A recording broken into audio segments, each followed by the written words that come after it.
국정원 조사실이었습니다. 하얀 형광등 아래 철제 책상 하나, 의자 둘이 마주 놓여 있었고 저는 그 한쪽에 앉아 있었습니다.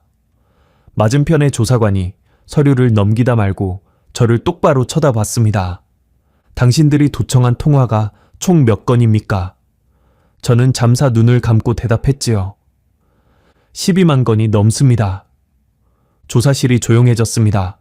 조사관의 볼펜 돌리는 소리마저 멈췄습니다. 12만 건. 그 안에는 배고프다고 우는 아이의 숨소리가 있었고 한밤중에 몰래 중국으로 전화 거는 어머니의 떨리는 목소리가 있었습니다. 사랑한다는 고백도 있었고 살려달라는 비명도 있었습니다. 저는 그 모든 소리를 들었던 사람입니다. 그 목소리들이 결국 저를 여기까지 데려왔습니다. 저는 조선민주주의 인민공화국 국가보위성 기술감청과 도청팀 조장 한정수입니다. 2016년 가을, 저는 제 팀원 5명과 함께 북한을 떠났습니다. 도청팀 전원이 한 명의 낙오자도 없이 12만 건의 도청 기록 속에 담겨 있던 건 반동분자의 목록이 아니었습니다. 북한이라는 나라의 진짜 민낯이었습니다. 이야기를 시작하기 전에 무료로 할 수 있는 구독 버튼과 좋아요를 눌러주시면 매일 감동적인 탈북 이야기를 들으실 수 있습니다. 그리고 어느 지역에서 이 사연을 듣고 계시는지 댓글로 남겨주시면 한 분 한 분 반갑게 인사드리겠습니다. 사연 시작합니다. 저는 평양에서 태어나고 평양에서 자란 사람입니다. 아버지는 만경대구역 인민위원회에서 서기를 지낸 분이셨고 어머니는 평양제일백화점의 매대 관리원이었습니다. 성분이 좋다는 말을 어릴 적부터 귀에 못이 박히게 들으며 컸지요. 그 말이 무슨 뜻인지는 나중에야 제대로 알게 됐습니다. 성분이 좋다는 건 이 나라가 정해놓은 울타리 안에 있다는 뜻이고 그 울타리 밖의 사람들이 어떻게 사는지는 몰라도 된다는 뜻이었습니다. 김일성 종합대학 전자공학과에 입학한 건 19살 때였습니다. 공부를 못하진 않았으나 특출나게 잘했다고 말하기도 어렵습니다. 다만 저한테는 남들에게 없는 게 하나 있었는데 소리에 대한 감각이었습니다. 전파 잡음 속에서 사람 목소리의 윤곽을 잡아내는 일, 미세한 주파수 차이를 구별하는 일, 교수들이 그걸 눈여겨봤던 모양입니다. 졸업을 3달 앞두고 면담 통지가 왔습니다. 교수 영우실이 아니라 대학 본관 4층, 한 번도 가본 적 없는 방이었지요. 문을 열고 들어가니 군복이 아닌 사복 차림의 남자 2명이 앉아 있었습니다. 그중 한 명이 제 학적부를 펼쳐놓고 읽더니 고개를 들어 말했습니다. 한정수 동무, 조국의 귀가 되어볼 생각이 있나? 그게 국가보위성과의 첫 만남이었습니다. 보위성이라는 세 글자의 무게를 그때는 몰랐습니다.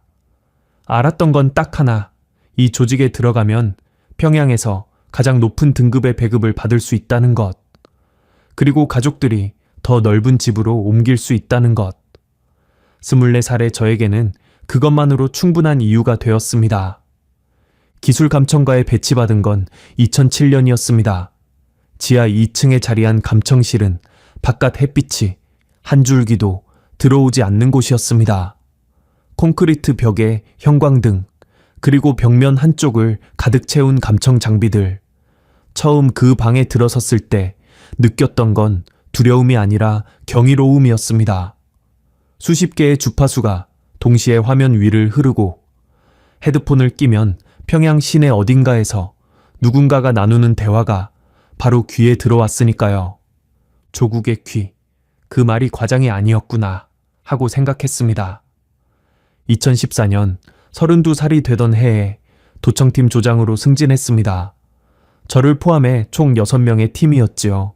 각자의 이야기를 잠깐 해드려야 할 것 같습니다.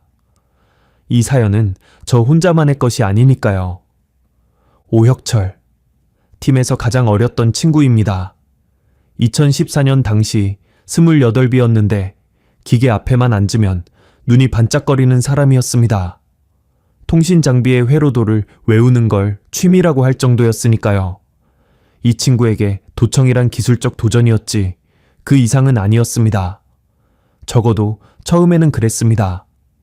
김수란, 보위성 중견 간부의 딸이었습니다.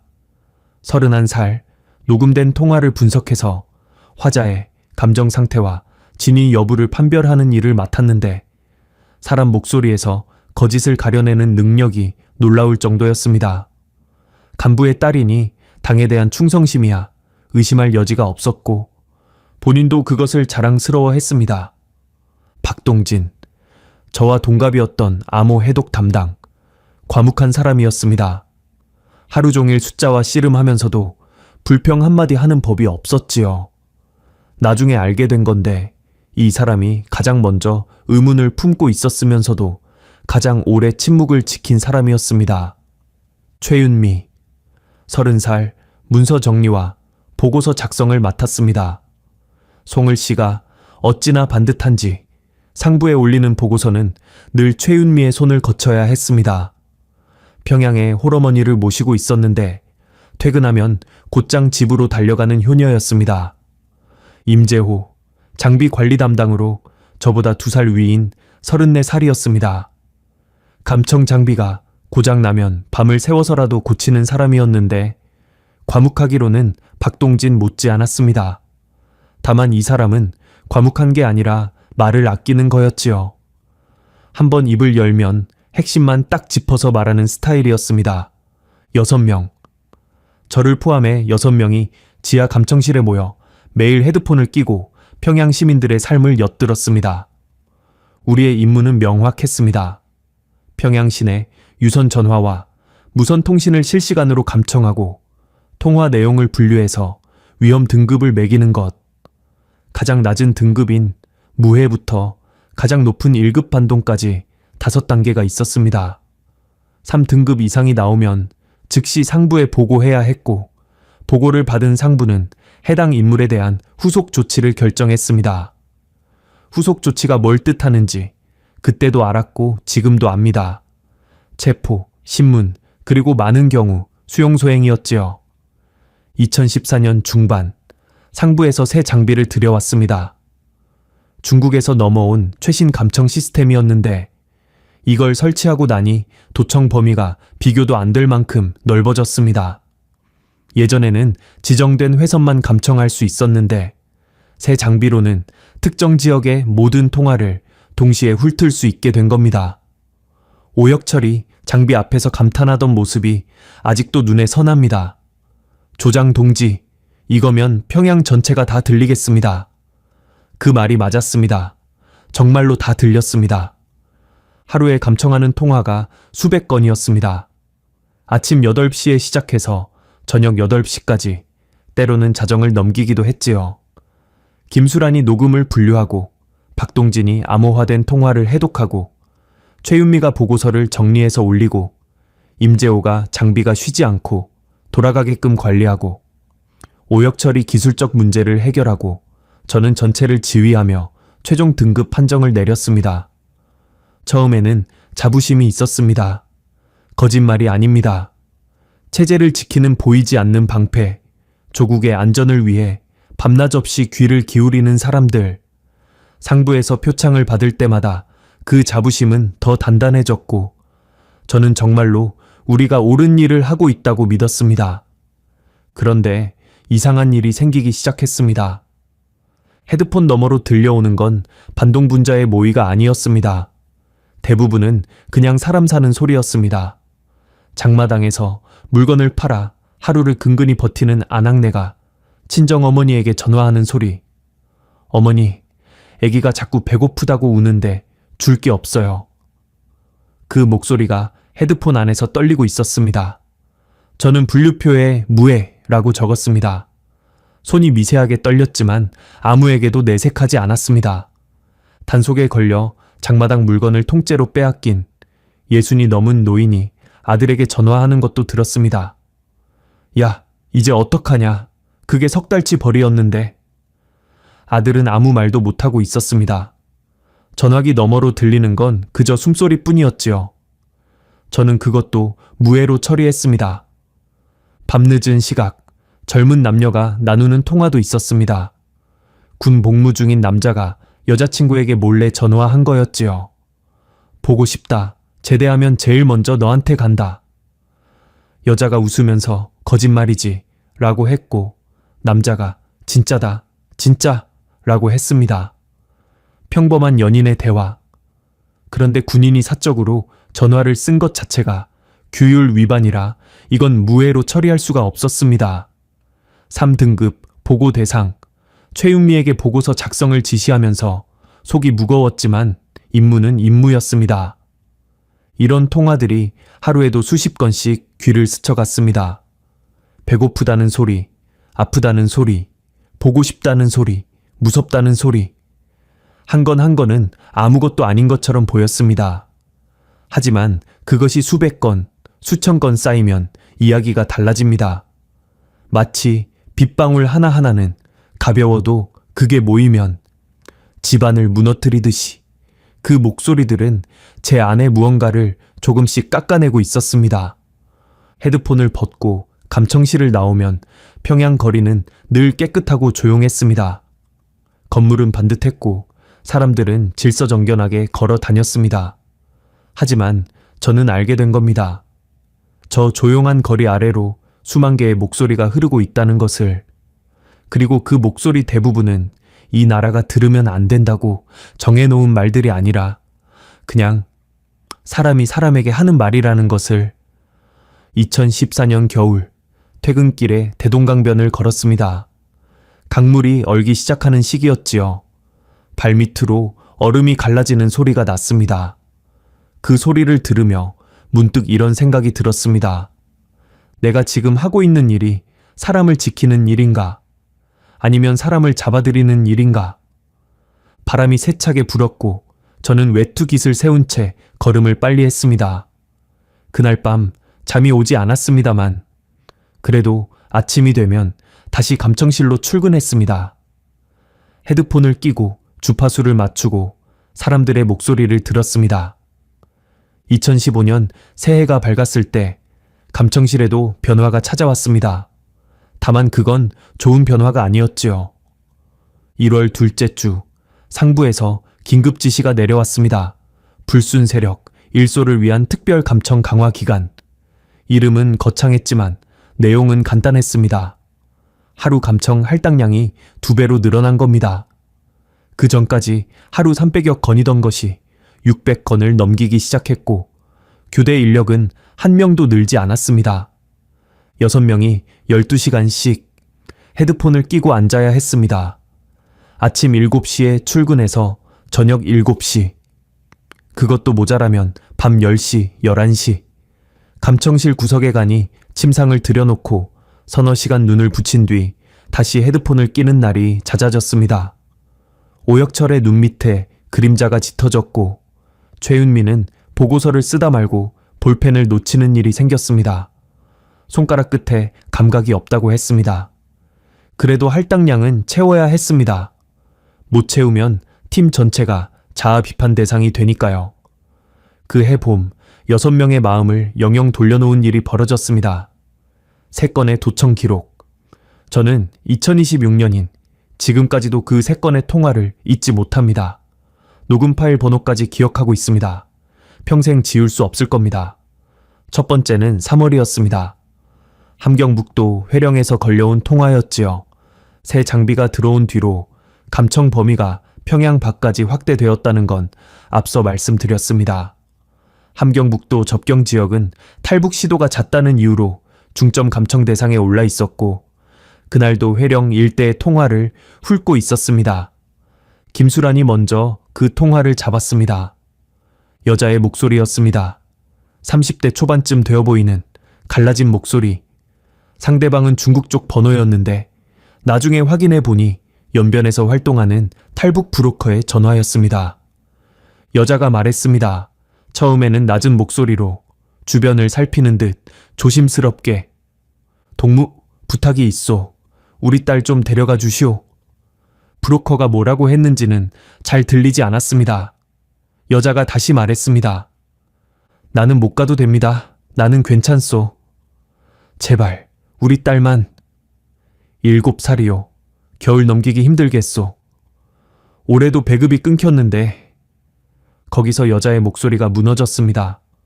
울음이라고 하기엔 너무 처절했고 비명이라고 하기엔 너무 조용했습니다. 이를 악물고 소리를 죽이면서 우는 거였지요. 전화기를 움켜쥔 채 온몸으로 우는 게 소리만으로도 느껴졌습니다. 그때 뒤에서 가느다란 목소리가 들렸습니다. 아이의 목소리였습니다. 엄마, 왜 울어? 여자가 황급히 울음을 삼켰습니다. 안 울어. 엄마 안 울어. 가서 자. 하지만 목소리는 여전히 젖어 있었고 아이는 가지 않는 것 같았습니다. 한동안 여자의 들숨과 아이의 숨소리만 전화기를 통해 흘러나왔습니다.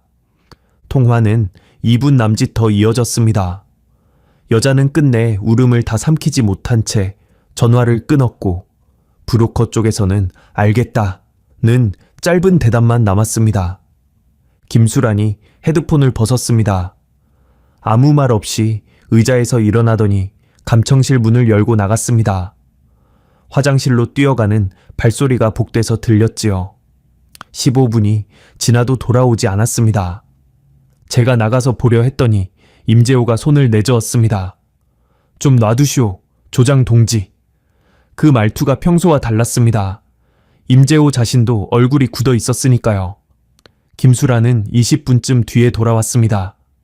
눈이 벌겋게 부어 있었지만 아무도 묻지 않았습니다. 그녀가 다시 헤드폰을 끼고 자리에 앉으면서 한마디 했습니다. 7살이래요. 우리 조카랑 같은 나이네. 그 통화의 분류 등급을 매겨야 했습니다. 중국 브로커와의 접촉, 탈북 모의. 규정대로라면 최소 3등급 즉시 보고 대상이었습니다. 보고가 올라가면 그 여자는 체포될 것이고 딸은 보육원으로 보내지겠지요. 제 손이 분류표 위에서 멈췄습니다. 한참을 그렇게 있다가 저는 무해에 동그라미를 쳤습니다. 저의 권한으로 내릴 수 있는 가장 낮은 등급이었습니다. 김수란이 제 손끝을 봤습니다. 저도 김수란을 봤습니다. 그것이 우리 팀에서 처음으로 규정을 어긴 순간이었습니다. 두 번째는 5월이었습니다. 평양 시내 통화였는데 박동진이 잡은 건이었습니다. 김일성 종합대학의 한 교수가 오랜 친구에게 밤늦은 시각에 전화를 건 겁니다. 통화가 시작된 시각이 밤 11시 42분, 교수의 발음이 상당히 흐려져 있었습니다. 술에 취한 게 분명했지요. 처음에는 별것 아닌 대화였습니다. 학교 이야기, 건강 이야기, 요즘 배급 사정. 그러다 교수의 목소리가 갑자기 낮아졌습니다. 술기운에 감정이 올라온 거였겠지요. 야, 내가 너한테만 하는 말인데. 친구가 그래, 말해봐 하니까 교수가 말했습니다. 우리가 배운 게 다 거짓말이야. 잠깐 침묵이 흘렀습니다. 친구가 무슨 소리야, 취했으니까 그만 자 하고 말을 돌리려 했지만 교수가 끊지 않았습니다. 아니, 들어. 내가 30년을 가르쳤어.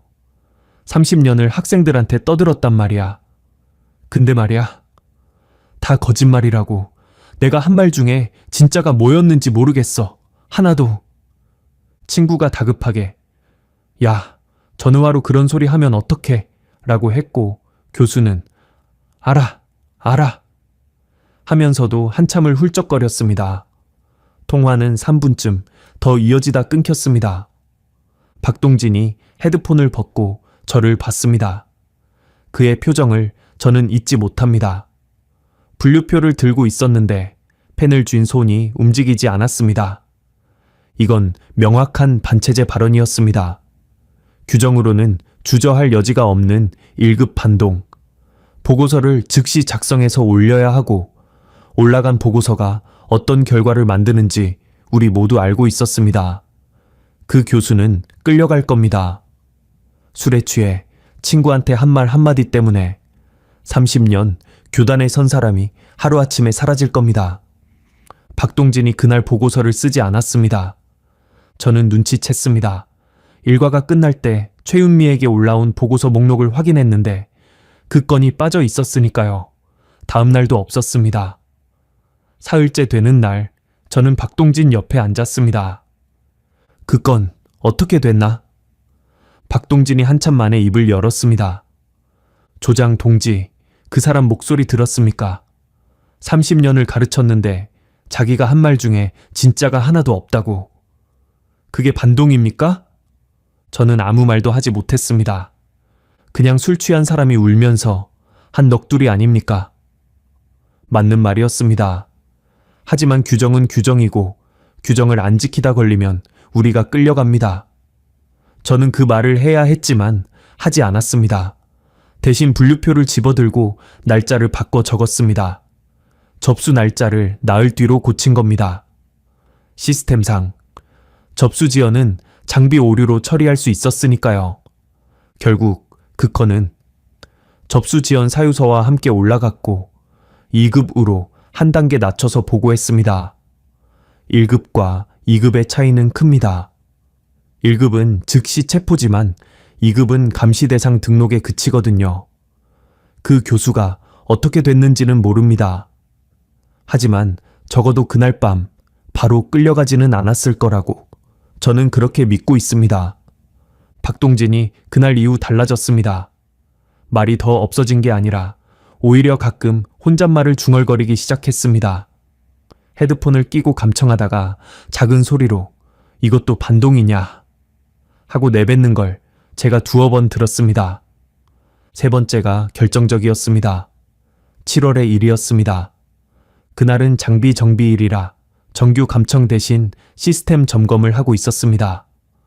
오혁철이 새 장비의 주파수 대역을 조정하다가 평소 감청 범위 밖에 신호를 잡아냈습니다. 보위성 내부 간부 전용 회선이었습니다. 원칙적으로 우리 팀은 민간인 통화만 감청하게 되어 있었고 간부 회선은 별도의 부서가 관리했습니다. 그런데 장비 조정 과정에서 주파수가 겹치면서 우연히 들어온 겁니다. 오혁철이 조장 동지 이거 하고 저를 불렀을 때 저는 바로 끊으라고 해야 했습니다. 간부 회선 감청은 그 자체로 중범죄니까요.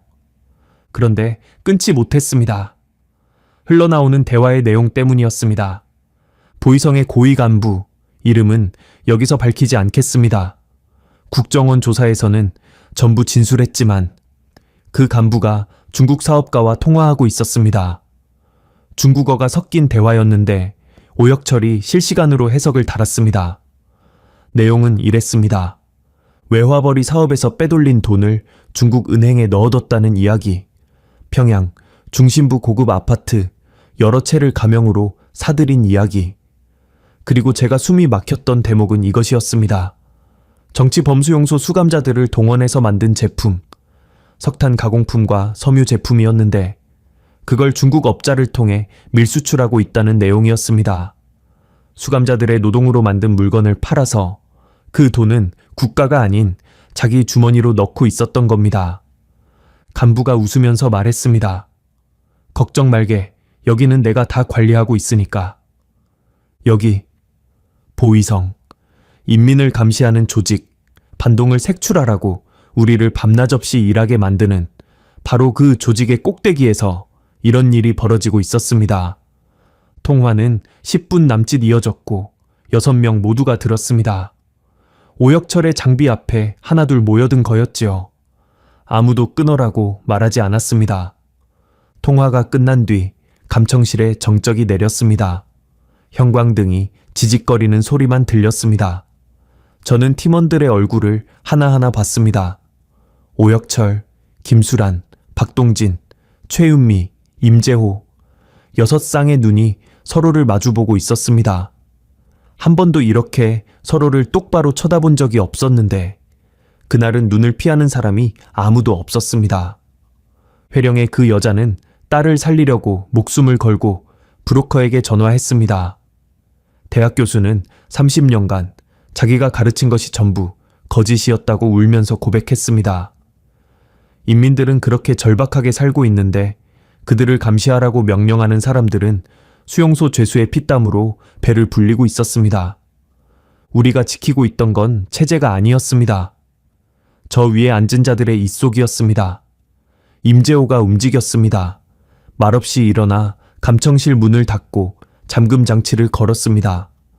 그리고 장비 점검 모드를 켰습니다. 이 모드에서는 실내 녹음 장치가 모두 비활성화됩니다. 우리가 매일 다루는 장비이니 그 정도는 누구나 아는 사실이었지요. 임재호가 우리를 둘러보며 말했습니다. 아주 낮은 목소리로. 감청실 안이 아니었으면 못 들었을 만큼. 우리가 듣고 있는 게 뭡니까? 조장 동지. 아무도 대답하지 못했습니다. 김수란이 고개를 숙였고 오혁철이 입술을 깨물었고 박동진은 여전히 말이 없었습니다.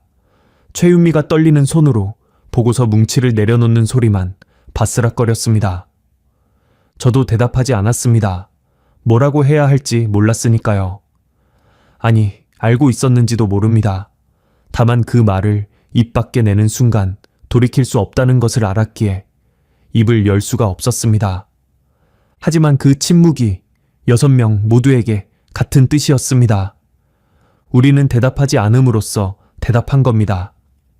임재호가 3분쯤 뒤에 장비 점검 모드를 해제했고 모두 제자리로 돌아갔습니다. 헤드폰을 다시 끼고 화면을 들여다봤습니다.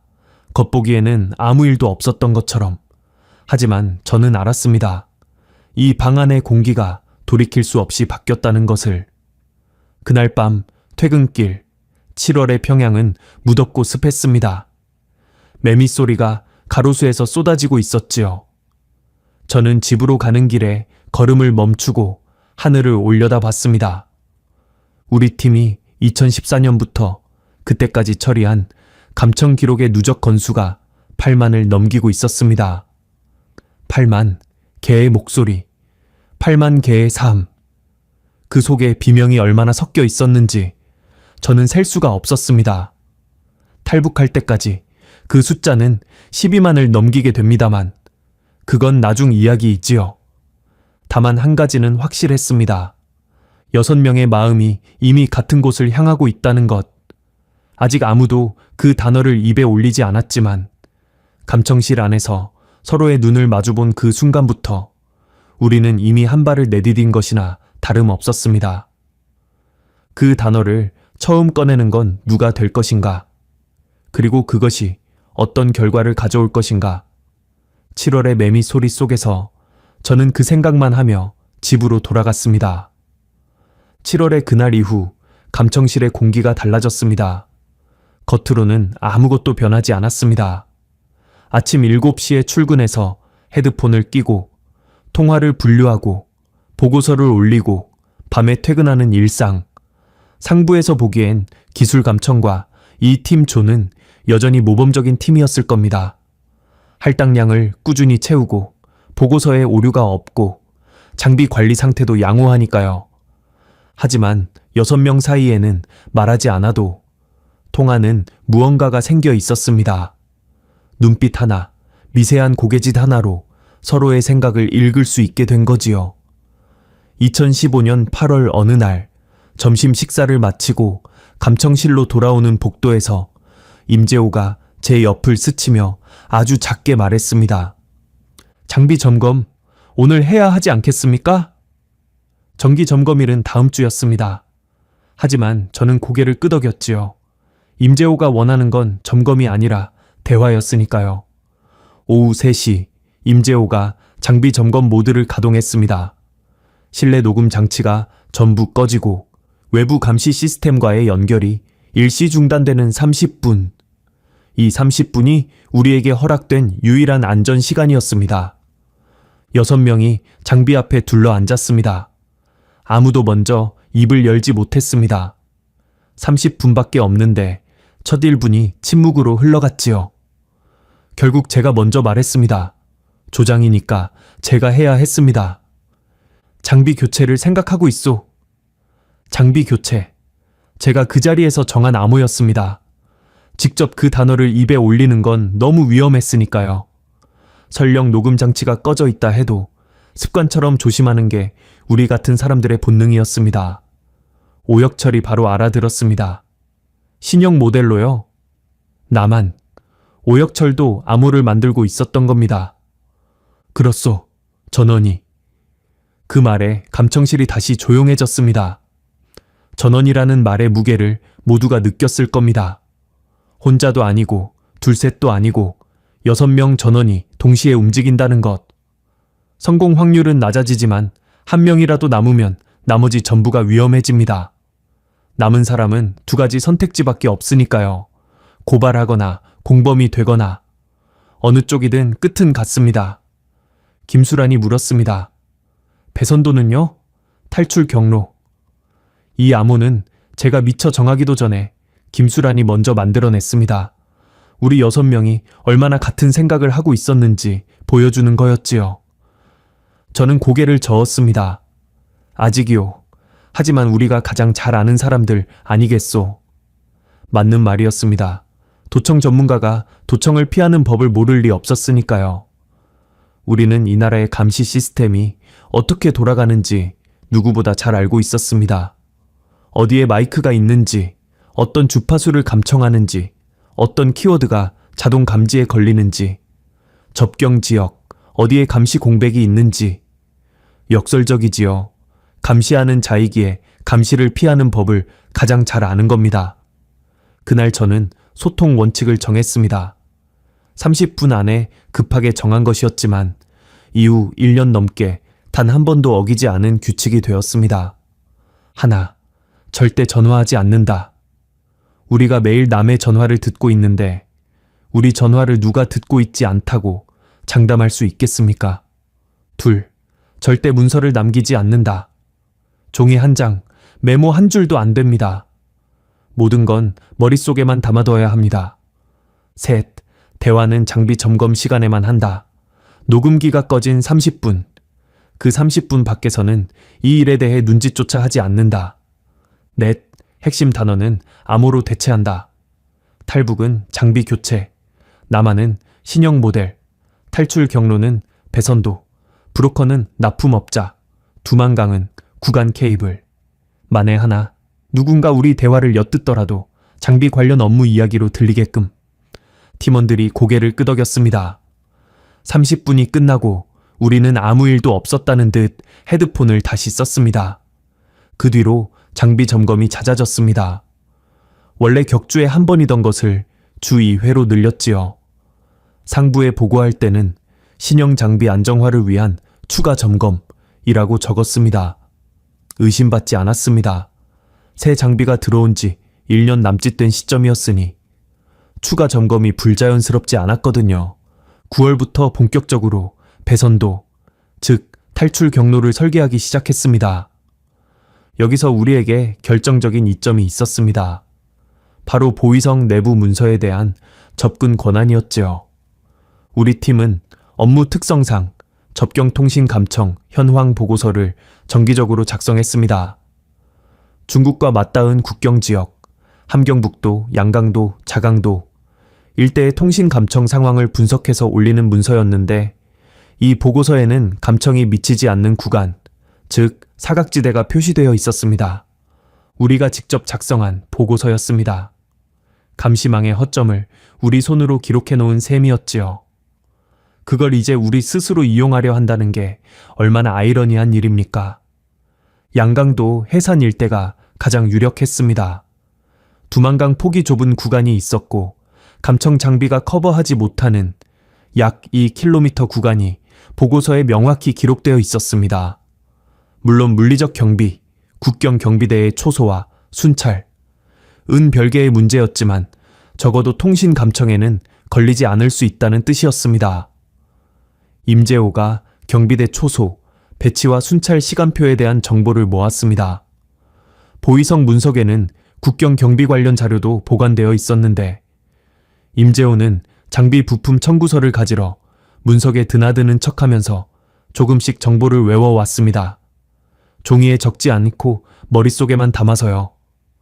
오혁철은 중국 쪽 통신 환경을 분석했습니다. 국경을 넘은 뒤 연락을 취할 수 있는 주파수 대역, 중국 이동통신 기지국의 위치, 이런 것들을 장비 점검 시간에 조금씩 조사했지요. 박동진은 암호 체계를 더 정교하게 다듬었습니다. 만에 하나 이동 중에 연락을 주고받아야 할 상황을 대비해서 짧은 문장으로 상황을 전달할 수 있는 암호표를 만들었습니다. 역시 종이에 적지 않고 6명이 전부 외웠습니다. 김수라는 탈북 브로커에 대한 정보를 수집하는 역할을 맡았습니다. 감청 업무를 하면서 중국 쪽 브로커들의 통화를 수없이 들어왔으니 누가 신뢰할 만하고 누가 사기꾼인지 어느 정도 파악이 되어 있었거든요. 물론 직접 접촉은 아직 시기상조였습니다. 모든 것이 조심스럽게, 느리게, 그러나 착실하게 진행되고 있었습니다. 그런데 10월에 위기가 찾아왔습니다. 최윤미 때문이었습니다. 장비 점검 시간에 탈출 경로를 논의하던 중이었습니다. 해상까지의 이동 방법을 이야기하고 있었는데 최윤미가 갑자기 말을 끊었습니다. 조장 동지, 저는 좀 더 생각해봐야 할 것 같습니다. 감청실 안에 공기가 얼어붙었습니다. 나머지 5명이 전부 최윤미를 봤지요. 최윤미의 사정은 모두가 알고 있었습니다. 평양, 보통강구역에 이르니 넘은 홀어머니가 계셨습니다. 아버지는 최윤미가 어릴 때 돌아가셨고 오빠가 한 명 있었지만 지방 군부대에 배치되어 평양에는 어머니 혼자였습니다. 최윤미가 매일 퇴근하면 곧장 집으로 달려가는 이유가 그거였지요. 어머니의 저녁밥을 차리고 약을 챙기고 말벗이 되어드리는 게 하루의 끝이었습니다. 떠나면 어머니가 어떻게 되는지 우리 모두 알고 있었습니다. 탈북자의 가족이 어떤 처벌을 받는지 우리가 감청으로 직접 확인한 사례가 한두 건이 아니었으니까요. 연좌제, 가족이 도주하면 남은 식구가 끌려갑니다. 이른이 넘은 어머니가 최윤미의 눈이 빨개져 있었습니다. 어머니를 두고는 못 가겠습니다. 그 마음을 모를 사람이 어디 있겠습니까? 하지만 문제는 그게 아니었습니다. 최윤미가 빠지면 나머지 5명 전부가 위험에 빠집니다. 최윤미는 이미 모든 계획을 알고 있었으니까요. 남아서 모른 척할 수 있겠습니까? 우리가 사라진 뒤 보이성이 조사를 시작하면 같은 팀원이었던 최윤미를 가장 먼저 신문할 겁니다. 그때 버틸 수 있겠습니까? 보이성 신문이 어떤 건지 우리가 모릅니까? 알고 있으면서 남는 사람은 고발자가 되거나 공범이 되거나 둘 중 하나입니다. 어느 쪽이든 최윤미에게도 좋을 게 없었습니다. 장비 점검 시간이 20분밖에 남지 않은 상황이었습니다. 저는 나머지 넷에게 눈짓을 해서 자리를 비키게 한 뒤 최윤미 옆에 앉았습니다. 윤미 동지, 최윤미가 고개를 숙인 채 대답하지 않았습니다. 어머님 생각에 못 가겠다는 거, 그 마음 모르는 사람 여기 없소? 하지만 한 가지만 생각해 보시오. 우리가 잡히면 어떻게 되겠소? 우리 6만 끝나는 게 아니오. 가족까지 전부 끌려가오. 윤미 동지 어머님도. 최윤미가 고개를 들었습니다. 눈물이 볼을 타고 흘러내리고 있었지요. 우리가 여기 남아있어도 언제까지 버틸 수 있겠소? 우리가 규정을 어긴 게 한두 건이오? 회령건, 교수건. 그거 하나만 밝혀져도 우린 끝이오. 그럼 어머님도 끝이오. 최윤미가 입술을 깨물었습니다. 저는 조금 더 가까이 몸을 기울여 말했습니다. 하지만 우리가 성공하면 언젠가 어머님을 데려올 길이 열릴 수도 있소. 남한에서 돈을 모으고 브로커를 구하고 시간은 걸리겠지만 가능성은 있소. 여기 남으면 그 가능성마저 없어지오. 최윤미가 한참을 울었습니다. 소리 없이 어깨만 들썩이면서 김수란이 멀리서 지켜보다 못해 돌아서는 게 보였습니다. 점검 시간이 5분 남았을 때 최윤미가 눈물을 닦으며 말했습니다. 조장 동지, 한 가지만 약속해 주시오. 말하시오. 어머니 데려올 때까지 절대 포기하지 않겠다고. 저는 고개를 끄덕였습니다. 약속하겠소. 최윤미가 코를 훌쩍이며 의자를 바로 잡고 앉았습니다. 가겠습니다. 그렇게 6명이 다시 하나가 되었습니다. 2015년이 저물어가고 2016년이 밝았습니다. 탈출 계획은 한 겹 한 겹 구체화되어 갔습니다. 결행일을 정해야 했습니다. 아무 때나 움직일 수는 없었지요. 보이성 상급자들의 눈이 우리에게서 가장 멀어지는 시점이 필요했습니다. 2016년 10월, 조선노동당 창건기념일이 있는 달이었습니다. 매년 10월이면 평양 전체가 행사 준비에 들어가고 보위성도 예외가 아니었습니다. 상급자들의 관심이 행사 경호와 평양 중심부 치안에 집중되는 시기, 기술 감청과 같은 후방 부서는 상대적으로 감독이 느슨해집니다. 10월 중순으로 날짜를 잡았습니다. 행사 준비가 절정에 달하는 시점이요. 그런데 가장 큰 문제가 남아 있었습니다. 6명이 동시에 사라지면 감청실이 텅 비게 됩니다. 아침에 출근 확인을 하는 당직 간부가 빈 감청실을 보는 순간 경보가 울릴 테고 그때부터 추적이 시작됩니다. 평양에서 해상까지의 거리를 생각하면 최소 12시간은 우리가 사라진 사실이 발각되지 않아야 했습니다. 이 문제를 해결한 건 오혁철이었습니다. 어느 점검 시간에 오혁철이 말했습니다. 자동 재생 시스템을 만들겠습니다. 원리는 이랬습니다. 감청실의 모니터링 시스템은 실시간 데이터를 화면에 표시하고 일정 시간마다 자동으로 상부의 현황 보고를 전송합니다.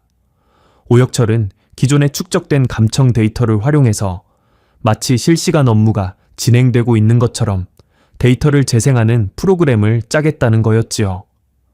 화면에는 평소와 똑같이 주파수가 흐르고 통화 분류 로그가 쌓이고 정해진 시간에 상부로 보고서가 자동 전송됩니다.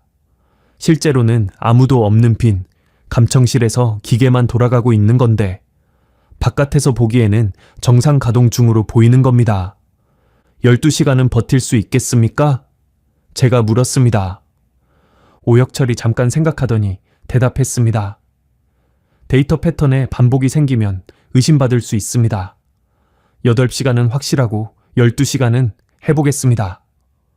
오혁철은 그 뒤로 매번 점검 시간에 조금씩 프로그램을 만들어 갔습니다.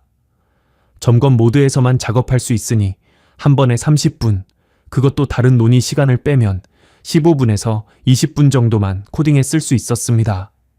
몇 달에 걸쳐 조금씩 완성된 프로그램을 시스템 깊숙이 숨겨놓는 것도 오혁철의 몫이었습니다. 전기 시스템 점검에서도 발견되지 않을 위치에 저는 그 과정을 지켜보면서 생각했습니다. 이 친구가 기술에 대한 순수한 열정으로 이 일을 시작했다고 앞서 말씀드렸지요. 그 열정이 지금은 6명의 목숨을 살리는 데 쓰이고 있었습니다. 2016년 9월 모든 준비가 거의 끝났습니다. 경로는 확정되었습니다.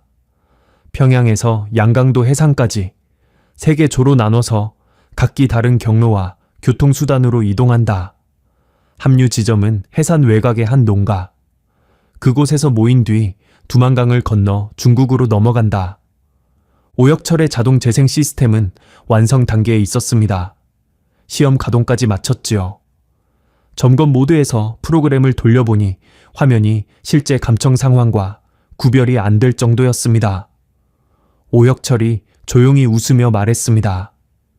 12시간 되겠습니다. 김수란이 파악해둔 브로커 정보도 정리되었습니다. 국경을 넘은 뒤 연변에서 접선할 브로커까지 머릿속에 넣어뒀지요. 10월이 다가오고 있었습니다. 평양 거리에 당 창건기념일 현수막이 걸리기 시작했습니다. 붉은 글씨, 붉은 깃발. 도시 전체가 축제 준비로 들뛰는데 저는 감청실에서 헤드폰을 끼고 앉아 전혀 다른 생각을 하고 있었습니다. 마지막 점검 시간이었습니다. 6명이 모였고 저는 결행일을 말했습니다. 10월 중순 행사 이틀 전 보위성 전체가 행사 경호 준비에 매달려 있을 그날. 이에 있는 사람? 아무도 없었습니다. 그럼 다음 주부터 각자 맡은 대로 최종 준비에 들어가시오. 다음 점검 시간에 마지막 확인을 하겠소. 김수란이 조용히 말했습니다. 조장 동지, 한 가지 물어봐도 되겠습니까? 말하시오. 성공 확률이 얼마나 된다고 보십니까? 저는 솔직하게 대답했습니다. 모르겠소. 하지만 여기 남아있을 때의 결말은 확실히 알고 있소. 김수란이 고개를 끄덕였습니다. 더 묻지 않았습니다. 점검 시간이 끝나고 녹음 장치가 다시 켜졌습니다. 6명이 헤드폰을 끼고 각자의 자리로 돌아갔습니다.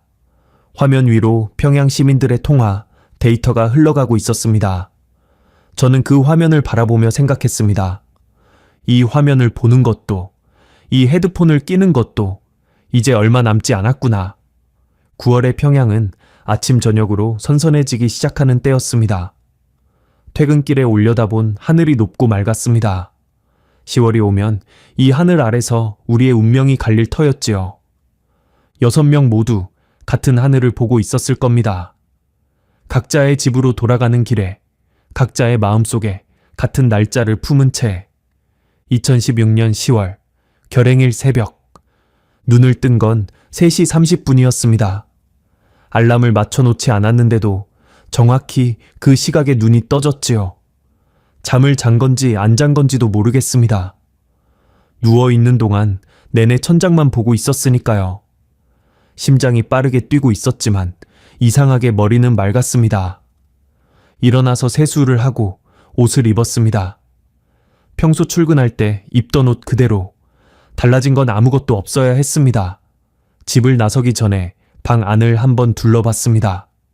30대 초반에 배정받은 평양 중구역의 아파트. 좁지만 혼자 사는 데는 충분했던 방. 가져갈 수 있는 건 아무것도 없었습니다. 가방 하나도 들면 의심받으니까요. 주머니에 신분증과 약간의 돈만 넣었습니다. 현관문을 닫았습니다. 잠그지 않았습니다. 어차피 돌아올 집이 아니니까요.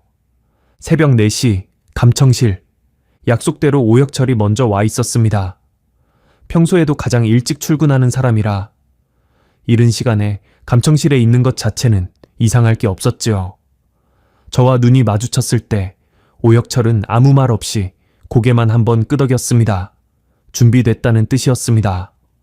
오혁철이 자동 재생 시스템을 가동했습니다. 키보드 위로 그의 손가락이 빠르게 움직였고 화면에 평소와 똑같은 감청 데이터가 흐르기 시작했습니다. 주파수 그래프가 실시간으로 출렁이고 통화 분류 로그가 한 줄 한 줄 쌓이고 화면 구석의 시계는 정확하게 현재 시각을 표시하고 있었습니다. 진짜와 구별이 안 됐습니다. 첫 번째, 자동 보고서. 전송 시각은 오전 9시입니다. 오혁철이 낮은 목소리로 말했습니다. 이후 3시간 간격으로 전송됩니다. 12시간, 오후 4시까지 4차례. 오후 4시, 그때까지 우리는 두만강을 건너 있어야 합니다. 4시 이후에 시스템의 데이터 패턴에 반복이 감지될 수도 있고 혹은 누군가가 감청실에 직접 들를 수도 있습니다. 12시간, 그게 우리에게 주어진 전부였습니다. 오혁철이 마지막으로 시스템 상태를 확인하고 의자에서 일어났습니다. 감청실을 나서기 전에 그가 장비들을 한번 쭉 둘러봤습니다. 몇 달을 밤새워가며 매만진 기계들이었지요. 이별하는 표정이었습니다. 기술자가 자기 기계와 작별하는 얼굴. 가시지요, 조장 동지. 4시 20분, 감청실의 불을 껐습니다. 문을 닫고 복도로 나왔을 때 보이성 건물은 고요했습니다. 야간 당직자 외에는 아무도 없는 시간이었으니까요. 우리 둘은 건물을 나와 각자의 방향으로 갈라졌습니다. 오혁철은 최윤미와 합류해서 군용 트럭 경로를 타야 했고 저는 김수랑과 새벽 열차를 타야 했습니다. 갈라지기 전에 오혁철이 한마디 했습니다. 해산해서 봅시다. 저는 고개를 끄덕이고 걸음을 돌렸습니다. 뒤를 돌아보지 않았습니다. 돌아보면 멈출 것 같았으니까요. 세계조의 이동 계획은 이랬습니다. 1초, 저와 김수란. 평양역에서 새벽 5시 40분 열차를 타고 해산 방면으로 이동. 중간에 길주에서 환승해서 해상까지. 2조, 오혁철과 최윤미. 보이성 차량 관리소에서 군용 트럭에 편승. 오혁철이 접경 지역 장비 점검 출장이라는 명목의 위조 출장 명령서를 준비해둔 상태였습니다. 평양에서 자강도를 거쳐 양강도 방면으로. 3조, 박동진과 임재호. 도보와 일반 버스를 번갈아 타며 이동. 가장 느리지만 가장 추적이 어려운 경로. 함경남도를 거쳐 양강도로 우회하는 길이었습니다. 합류 지점은 해산 외곽의 농가. 김수란이 감청 업무 중 파악해둔 브로커의 연락망을 통해 미리 확보한 은신처였습니다. 농가 주인은 돈을 받고 하룻밤 묵을 장소를 내주기로 한 국경 근처에서 그런 일에 익숙한 사람이었지요. 세조 모두 늦어도 결행일 오후 2시까지 농가에 도착해야 했습니다. 해가 지기 전 어둠이 내리기 시작하는 오후 5시에서 6시 사이에 두만강을 건너는 것이 계획이었습니다. 10월 중순의 해는 5시 반쯤 지기 시작하니까요. 새벽 5시 20분 평양역 김수란과 합류했습니다. 역 앞 광장에서 만나기로 했는데 김수란이 먼저 와서 벤치에 앉아 있었습니다. 평소 출근복 차림에 작은 손가방 하나만 들고 있었지요. 서로 눈인사만 나누고 나란히 역사 안으로 들어갔습니다. 새벽 열차는 한산했습니다. 평양에서 지방으로 내려가는 이른 시간 열차에는 대부분 출장 간부나 군인들이 탔습니다. 우리 둘은 서로 떨어져 앉았습니다. 같이 온 것처럼 보이면 안 되니까요. 저는 창가, 김수라는 세 줄 뒤 통로 쪽. 열차가 움직이기 시작했을 때 저는 창밖을 봤습니다. 동이 트기 전에 평양이 어둠 속에서 스쳐 지나갔습니다. 아파트 단지에 불빛 몇 개, 거리를 쓸고 있는 환경미화원의 실루엣, 대동강 위로 걸린 다리의 윤곽. 이 도시에서 30년 넘게 살았습니다. 태어나고 자라고 학교를 다니고 일을 한 도시. 다시는 보지 못할 풍경이었습니다. 열차는 순조롭게 달렸습니다. 처음 2시간은 아무 일도 없었지요. 저는 눈을 감고 잠든 척 했습니다. 실제로는 심장이 귀에서 뛸 정도였지만요. 문제가 생긴 건 함경남도에 접어들면서였습니다. 열차가 중간역에 멈췄습니다. 정차 예정에 없던 역이었습니다. 차내 방송이 나왔습니다. 보안 검열에 협조하여 주시기 바랍니다. 심장이 떨어지는 것 같았습니다. 창밖으로 보안원 4시 열차에 오르는 게 보였습니다. 보안원들이 앞 칸부터 신분증을 확인하며 다가왔습니다. 군인들한테는 출장 명령서를 요구하고 일반인한테는 여행증을 검사했습니다. 한 칸 가까워졌습니다. 세 줄 뒤에 김수란이 어떤 표정을 하고 있는지 돌아볼 수 없었습니다. 돌아보는 것 자체가 의심을 살 테니까요. 보안원이 제 앞에 섰습니다. 20대 중반쯤 되어 보이는 젊은 보안원이었습니다. 신분증. 저는 주머니에서 신분증을 꺼냈습니다.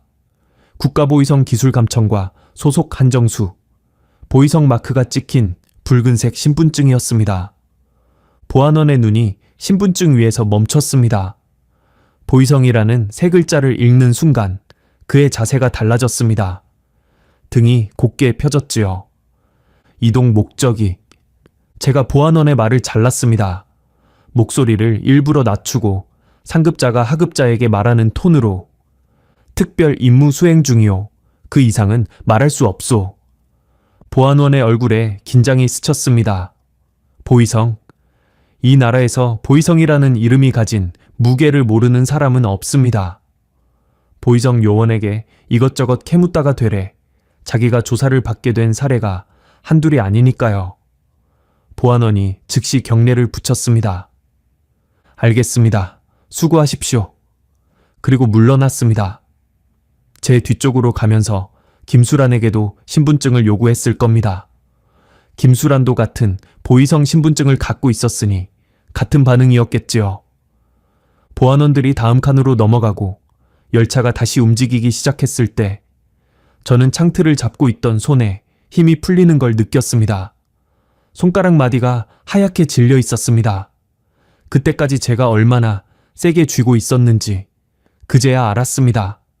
감시하는 자의 권위가 마지막으로 우리를 지켜준 순간이었습니다. 남을 감시하라고 발급된 그 신분증이 이번에는 우리 자신의 방패가 되어준 겁니다. 오후 1시 해산 외곽 농가에 도착했습니다. 산 아래 자리한 작은 농가였습니다. 토담 울타리에 슬레이트 지붕, 마당에 옥수수대가 말라가고 있었지요. 10월 중순의 양강도는 이미 가을이 깊었습니다. 바람이 차가웠고 산 위로 보이는 나무잎은 반쯤 떨어져 있었습니다. 농가 주인이 우리를 안으로 들였습니다. 온돌방 하나에 부엌 하나. 그게 전부인 집이었습니다. 주인은 많은 말을 하지 않았습니다. 이런 일에 익숙한 사람이라는 게 눈빛만 봐도 알 수 있었지요. 이조, 오혁철과 최윤미, 가 1시 반쯤 도착했습니다. 군용 트럭에서 자강도 경계까지 이동한 뒤 나머지는 도보로 왔다고 했습니다. 최윤미의 신발에 흙이 잔뜩 묻어 있었고 오혁철의 이마에는 땀이 마르지 않고 있었습니다. 하지만 둘 다 무사했습니다. 트럭 기사가 의심하지 않았소? 오혁철이 고개를 저었습니다. 접경 장비 점검이라고 했더니 더 묻지 않았습니다. 보이성 출장 명령서를 보여주니까요. 다시 한번 보이성이라는 이름이 방패가 된 겁니다. 하지만 그 방패의 유효기간이 얼마 남지 않았다는 것을 모두가 알고 있었지요. 이제 3조, 박동진과 임재호. 만 오면 됐습니다. 늦어도 2시까지 도착하기로 되어 있었습니다. 2시가 됐습니다. 3조는 오지 않았습니다.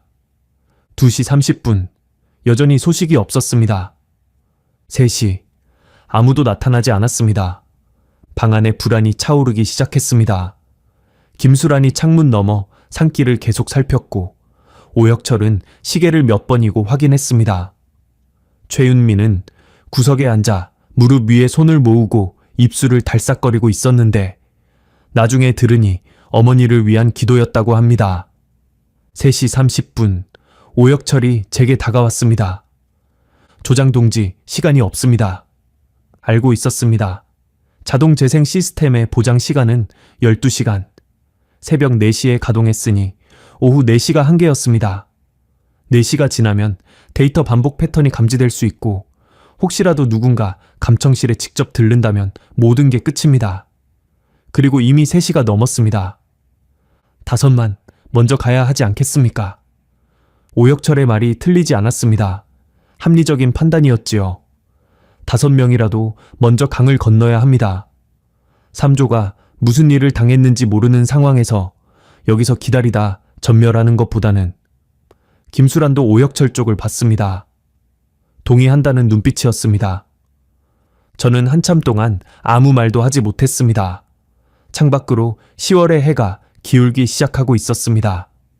상의림자가 농가마당 위로 길게 늘어지고 있었지요.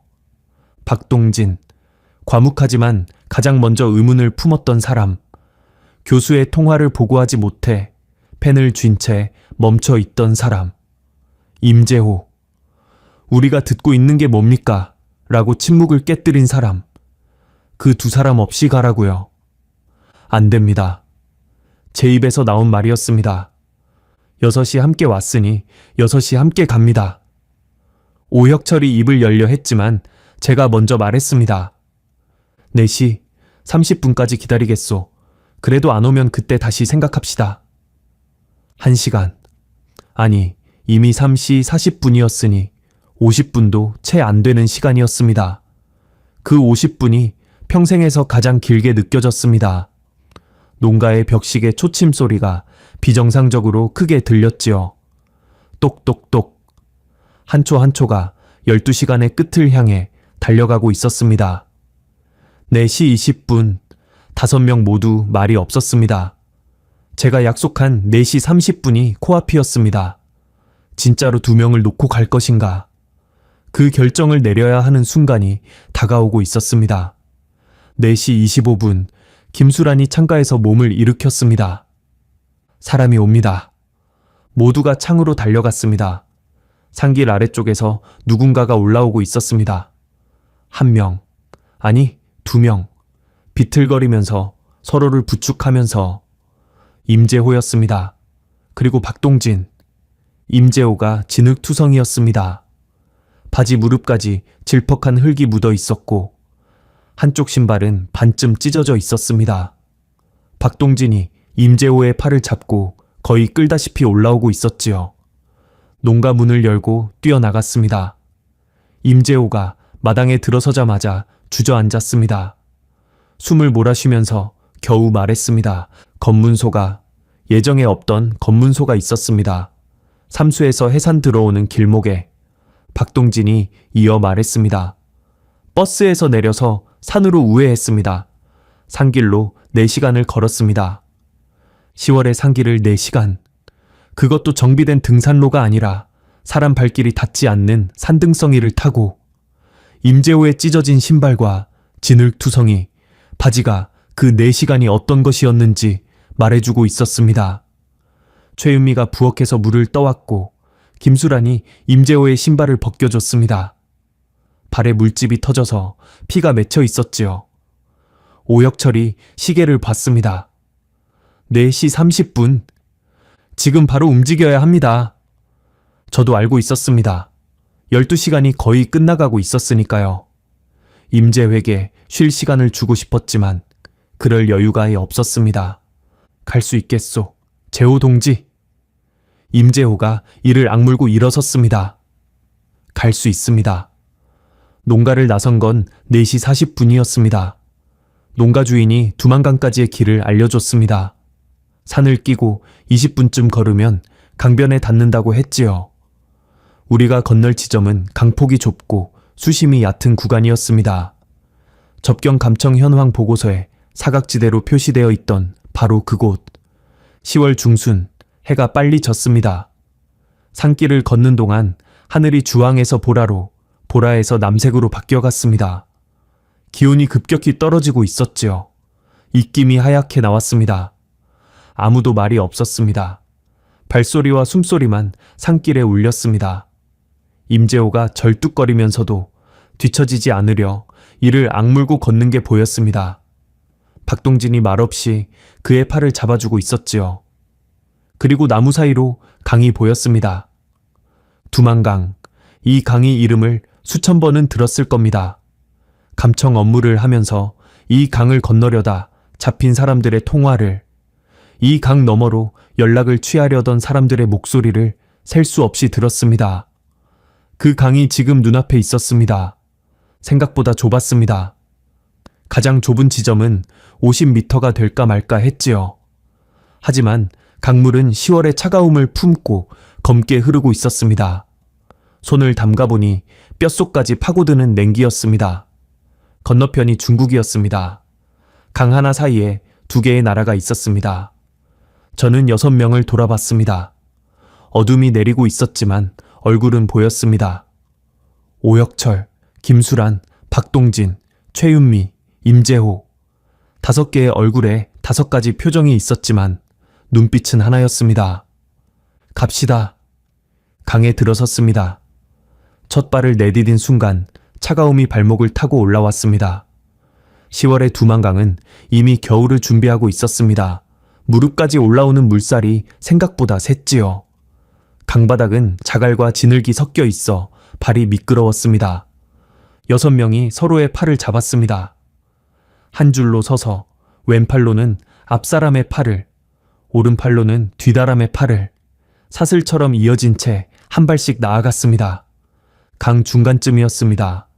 물이 허리까지 차올랐을 때 김수란이 발을 헛디뎠습니다. 강바닥의 바위에 발이 걸린 거였지요. 악! 하는 짧은 비명과 함께 김수란의 몸이 옆으로 기울었고 그대로 물속에 빠졌습니다. 연결된 팔이 풀리면서 줄이 흐트러질 뻔했습니다. 박동진이 반사적으로 손을 뻗었습니다. 물속으로 팔을 집어넣어 김수란의 옷깃을 움켜쥐고 끌어올렸습니다. 김수란이 물을 뱉으며 올라왔을 때 온몸이 흠뻑 젖어 있었습니다. 10월의 강물에 전신이 잠긴 거였으니까요. 이가 부딪히는 소리가 들렸습니다. 괜찮소? 김수란이 떨리는 목소리로 대답했습니다. 갈 수 있습니다.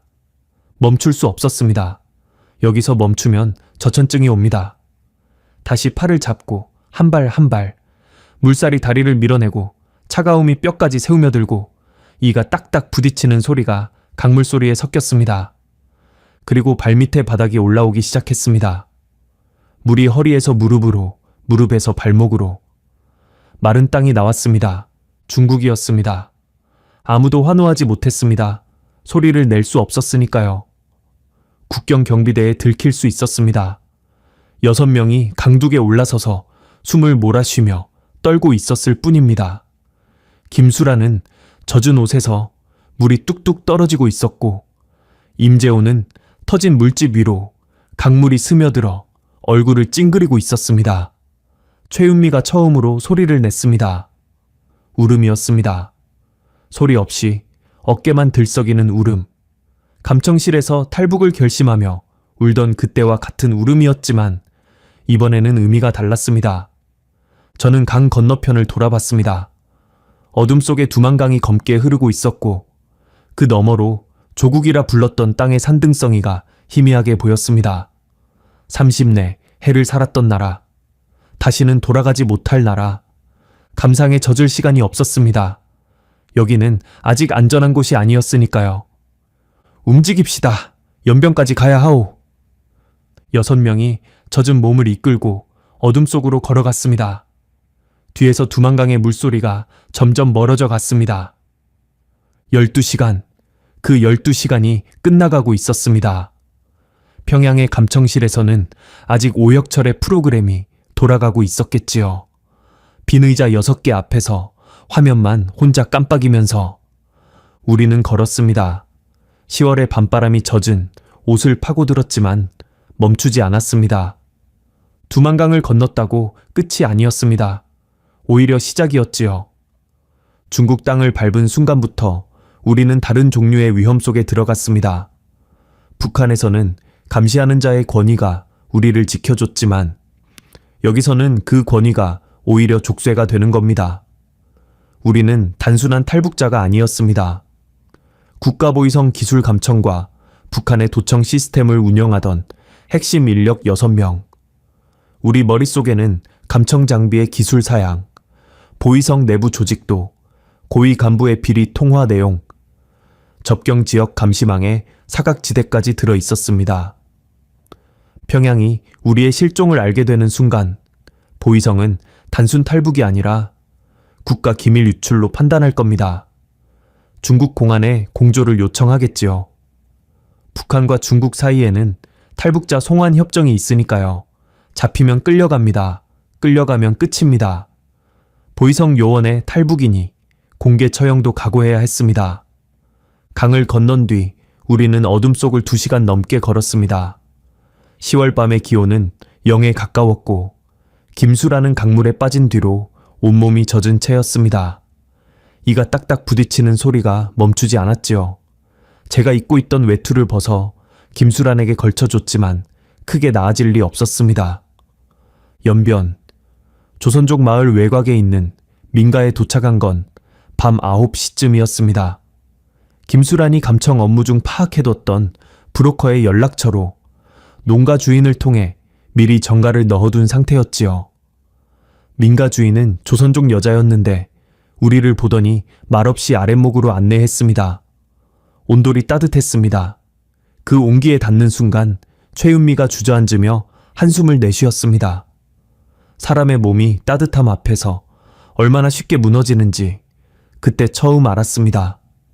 그날 밤은 잤습니다.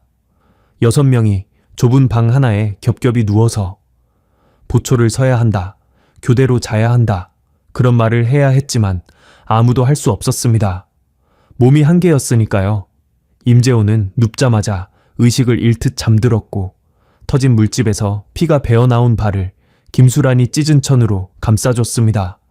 다음 날 아침 브로커가 왔습니다. 40대 중반쯤 되어 보이는 조선족 남자였습니다. 성은 리 씨라고만 했지요. 본명인지 아닌지는 알 수 없었습니다.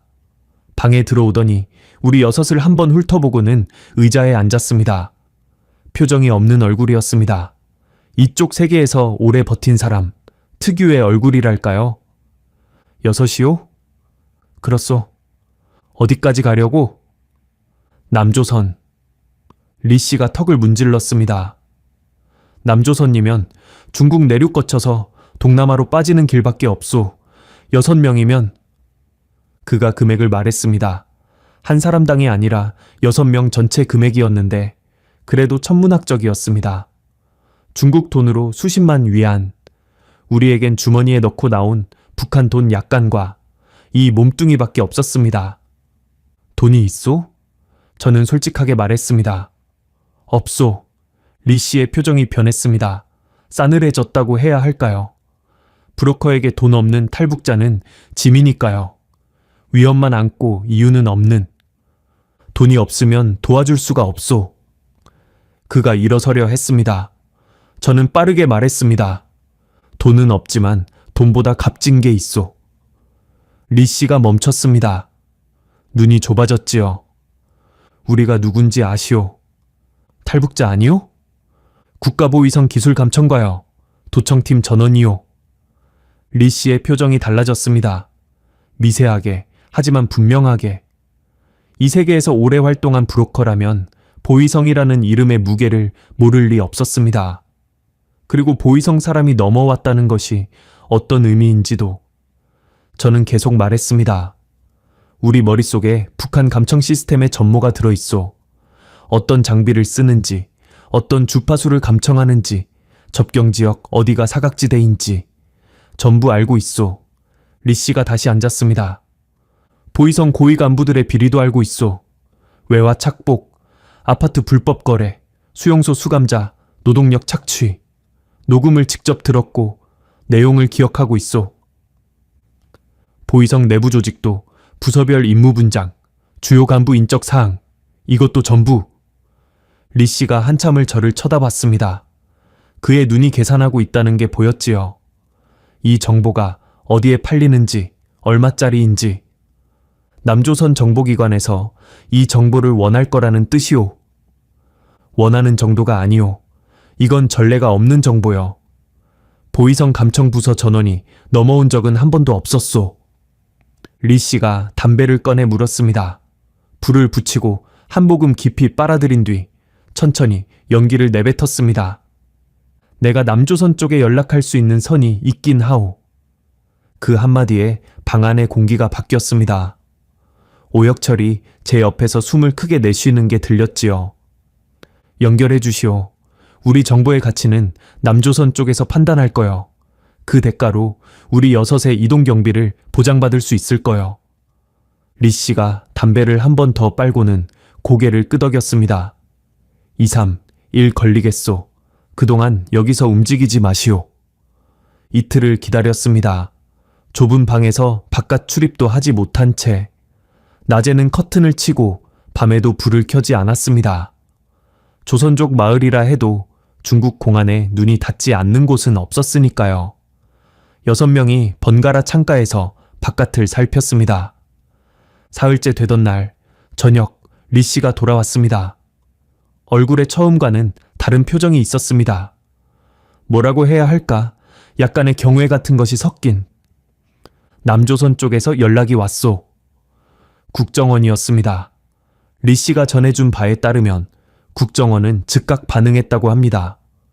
보위성 기술감청과 팀 전원의 귀순이라는 말에 담당 부서가 아닌 상급 라인에서 직접 움직였다고요. 전례 없는 정보 자산이라는 판단이었겠지요.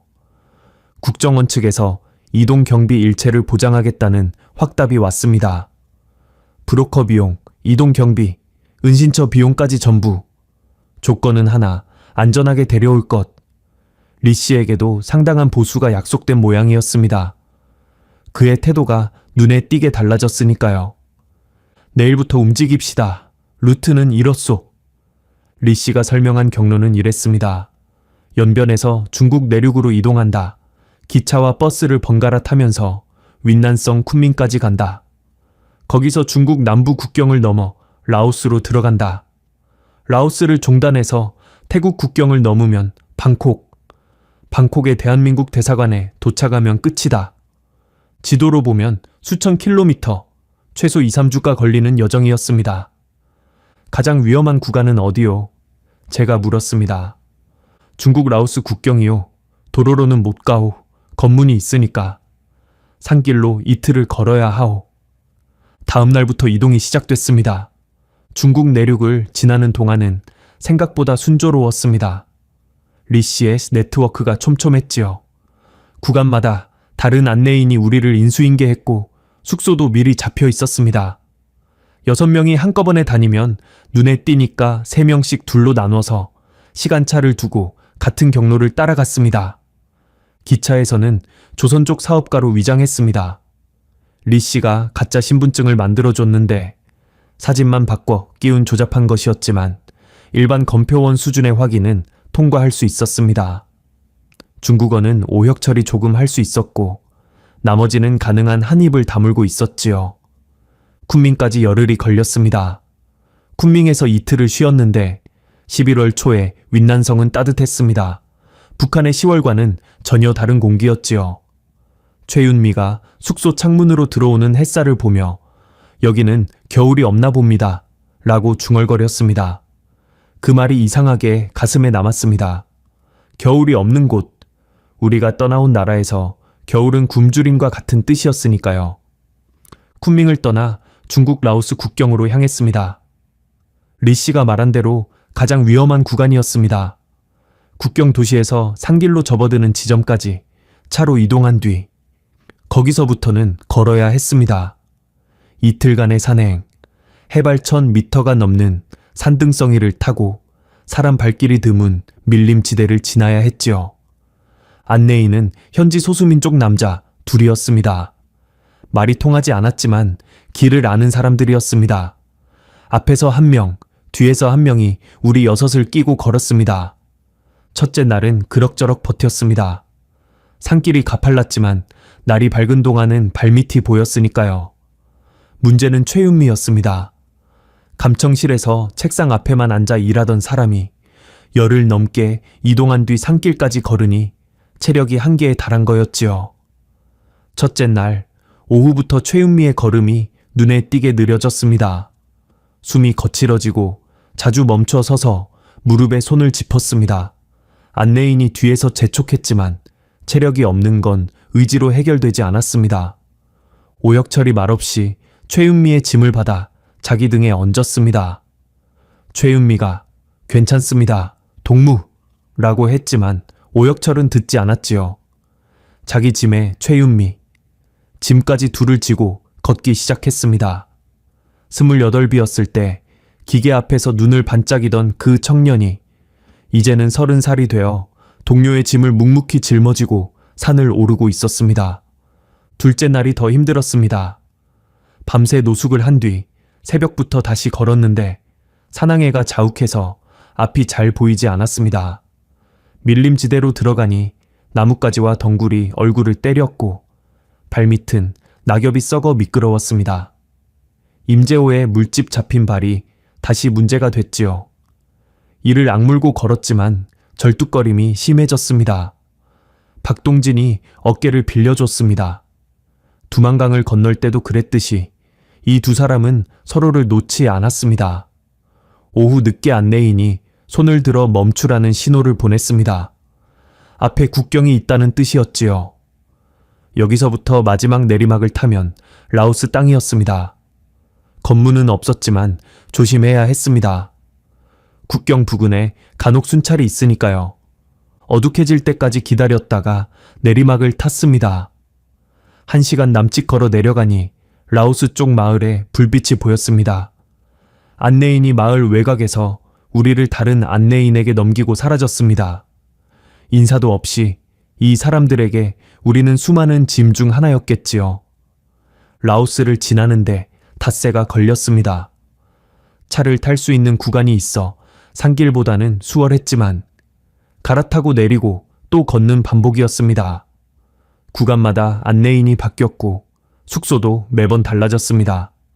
어떤 날은 민가의 마루에서 잤고 어떤 날은 사원 뒷마당의 창고에서 잤습니다. 따뜻한 밥을 먹은 날도 있었고 빵 한 조각으로 하루를 버틴 날도 있었지요. 6명 모두 지쳐 있었습니다. 몸만이 아니라 마음도 평양을 떠난 지 보름이 넘었는데 아직 끝이 보이지 않았으니까요. 특히 밤이 힘들었습니다. 낯선 곳에서 잠이 안 오는 밤이면 생각이 꼬리를 물었지요. 평양에 두고 온 것들. 최윤미는 어머니 생각에 밤마다 조용히 울었고 저는 그 소리를 들으면서 아무 말도 할 수 없었습니다. 태국 국경을 넘은 건 11월 중순이었습니다. 라오스 태국 국경은 메콩강이 경계였는데 다리를 건너는 방식이었습니다. 브로커 네트워크가 위조 서류를 준비해줬고 소규모 관광객 행세를 하며 국경 검문소를 통과했습니다. 심장이 뛰었지만 두만강 도에 비하면 차분하게 넘길 수 있었지요. 한번 국경을 넘어본 사람은 다음 국경이 덜 무섭다는 말이 사실이었습니다. 태국 땅을 밟은 뒤 방콕까지는 버스로 이동했습니다. 12시간쯤 걸렸던 것 같습니다. 방콕에 도착한 건 밤이었는데 도시에 불빛이 쏟아져 들어왔습니다.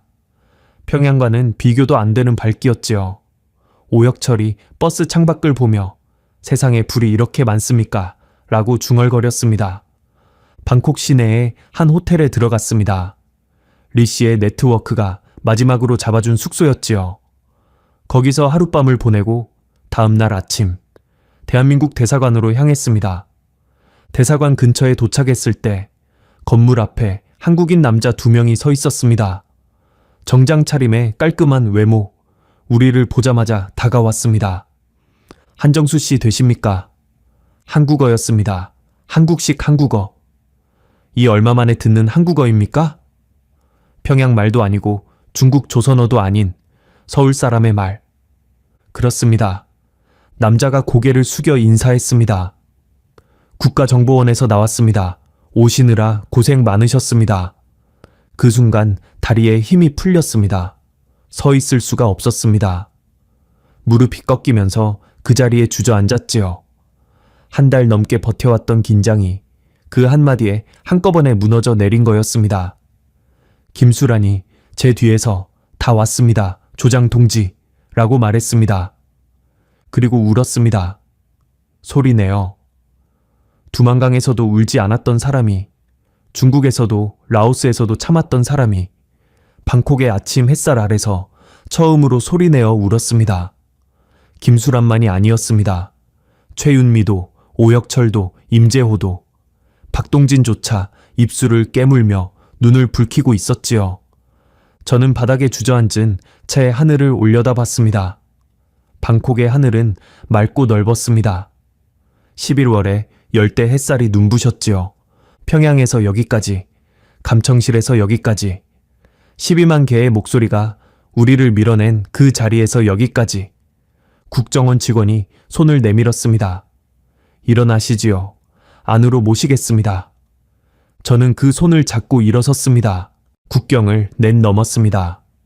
두만강, 중국 라오스 국경, 라오스 태국 국경, 그리고 대사관 문. 4개의 국경 중 마지막 국경을 넘는 순간 비로소 숨을 쉴 수 있었습니다. 6명이 대사관 안으로 들어갔습니다. 한 명의 낙오자도 없이 대한민국 땅을 밟은 건 2016년 12월이었습니다. 방콕에서 비행기를 탔습니다. 난생 처음 타보는 비행기였지요. 6명 모두 그랬습니다. 북한에서 비행기란 간부 중에 간부, 그것도 해외 출장이 있는 극소수만 타는 것이었으니까요. 오혁철이 이륙할 때 좌석 팔걸이를 움켜쥐던 모습이 기억납니다. 감청 장비 앞에서는 그토록 침착하던 사람이 비행기가 뜨는 순간에는 얼굴이 하얗게 질렸지요. 최윤미는 눈을 꼭 감고 있었고 임재호는 오히려 창밖을 뚫어지게 내다봤습니다. 구름 위의 세상을 처음 본 거였으니까요. 인천공항에 내렸을 때는 밤이었습니다. 일반 입국장이 아닌 별도의 통로로 안내받았지요. 공항 건물 안에 불빛이 눈부셨습니다. 방콕의 불빛에도 놀랐는데 여기는 차원이 달랐습니다. 바닥이 거울처럼 반짝였고 천장에서 쏟아지는 조명이 나처럼 환했습니다. 김수란이 제 옆에서 작게 말했습니다. 이게 남조선입니까? 남조선이 아니라 대한민국이라고 고쳐 불러야 한다는 건 나중에 배웠습니다. 공항에서 바로 차에 실렸습니다. 어디로 가는지 알려주지 않았지요.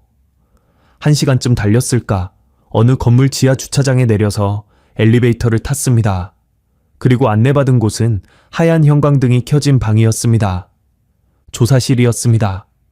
국정원 합동조사는 일반 탈북자의 그것과는 차원이 달랐습니다. 보통 탈북자들은 합동신문센터에서 수주간 조사를 받고 하나원에서 정착 교육을 받은 뒤 사회로 나갑니다. 하지만 우리는 국가 기밀을 가지고 넘어온 사람들이었지요. 보위성 기술감청과 북한의 도청 시스템을 직접 운영했던 팀 전원. 국정원 입장에서는 전례 없는 정보 자산인 동시에 위장 간첩일 가능성도 배제할 수 없는 대상이었을 겁니다. 6명은 각각 독립된 조사실에 배치됐습니다. 서로 만날 수 없었지요. 각자의 진술을 교차 검증하기 위해서였을 겁니다. 같은 사건에 대해 6명이 따로따로 진술하고 그 내용이 일치하는지 확인하는 방식. 우리가 북한에서 했던 것과 같은 기법이었습니다. 여러 감청 기록을 교차 대조해서 진위를 가려내는 것, 그게 우리 업무였으니까요. 아이러니했습니다. 저는 이제 도청당하는 입장이 된 겁니다. 조사실 천장 구석에 카메라가 있었고 책상 위에 녹음기가 놓여 있었습니다. 제가 하는 모든 말이 녹음되고 분석되고 기록되었지요. 감시하는 자가 피감시자가 되는 역전. 헤드폰 이쪽에서 저쪽으로 자리를 바꾼 셈이었습니다. 처음에는 그게 불편했습니다.